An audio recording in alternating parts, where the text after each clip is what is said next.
Salut à tous, c'est Kevin de la chaîne YouTube Comme un pingouin dans le désert et aujourd'hui nouveau tuto Weldom, on va voir comment avoir la pelouse de vos rêves.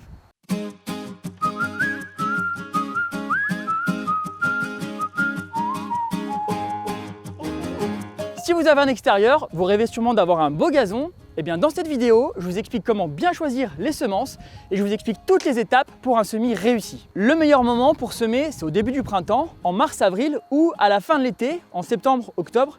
Il faut absolument éviter de faire ça en plein été ou en plein hiver, sinon c'est vraiment l'échec assuré. L'idéal, c'est d'avoir une température constante entre 10 et 20 degrés, que ce soit le jour ou la nuit. Première étape, je vais préparer le sol et pour ça, je vais retourner la terre avec ma bêche.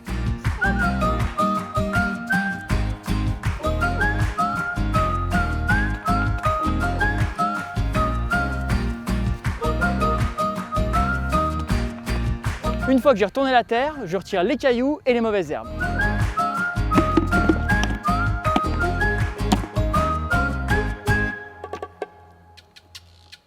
Là, c'est parfait. Et petite astuce de pro, je peux faire un faux semis. L'idée, c'est de laisser repousser les mauvaises herbes pendant 15 jours, ensuite de tout arracher et ça évitera qu'elles viennent concurrencer mon gazon. Si vous êtes sur un terrain qui est déjà semé, il n'y a pas besoin de retourner la terre. Il suffit de tondre à ras, de passer le scarificateur et ensuite on peut semer directement dessus. Avant de passer au semis, il faut choisir le bon gazon en fonction de vos besoins et de vos envies. Chez Villemorin, on va trouver des mélanges 100% semences ultra résistants. C'est les mêmes variétés qui sont utilisées par les professionnels. Si votre terrain est en plein soleil et que l'eau se fait rare, vous pouvez utiliser le gazon terrain sec. Il y a des graminées qui résistent aux longues périodes de sécheresse et ils résistent à un arrosage irrégulier. Si vous êtes pressé, vous pouvez opter pour le gazon 7 jours. Ça vous permettra de reverdir rapidement votre terrain et c'est aussi l'idéal après des travaux de terrassement. Le gazon ultra résistant Label Rouge, alors lui c'est l'idéal s'il y a beaucoup de passages, des enfants ou des animaux par exemple, et c'est aussi parfait pour les parties de foot. La pelouse verte toute saison, ça c'est la dernière innovation de Villemorin. Il y a un mélange de micro-trèfle dedans qui reste vert toute l'année, il n'y a pas besoin d'engrais et c'est l'idéal pour le mulching.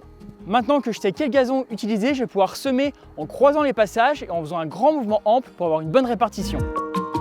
Pour semer, on peut aussi utiliser un épandeur. C'est un peu plus facile et pratique, surtout si on a une grande surface, mais c'est pas du tout indispensable. Au niveau des quantités, il faut prévoir 30 à 40 grammes par mètre carré.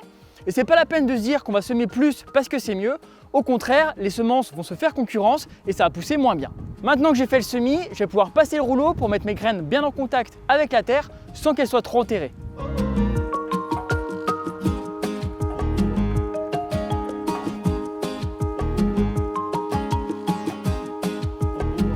Maintenant, je peux arroser tout doucement en pluie fine en faisant attention de ne pas noyer le terrain. Si j'arrose trop fort, ça risque de déplacer les graines et j'aurai plus une répartition uniforme.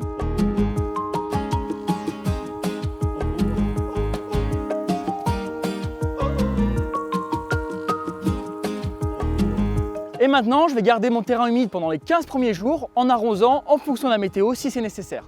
Une fois que l'herbe fait 8 à 10 cm de haut, je vais pouvoir tondre, mais pas trop court, il vaut mieux y aller progressivement pour renforcer les racines. L'année suivante, si votre gazon a des trous ou des zones plus dégarnies, vous pouvez penser au regarnissage.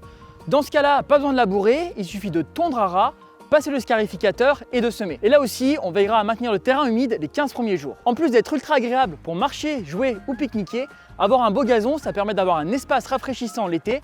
Et en plus, c'est bon pour la biodiversité et ça limite l'érosion des sols. Semer un beau gazon, ça c'est fait. Maintenant, vous allez bien pouvoir profiter de votre jardin. Merci d'avoir suivi cette vidéo. N'oubliez pas de vous abonner à la chaîne et on se retrouve bientôt pour un nouveau tuto.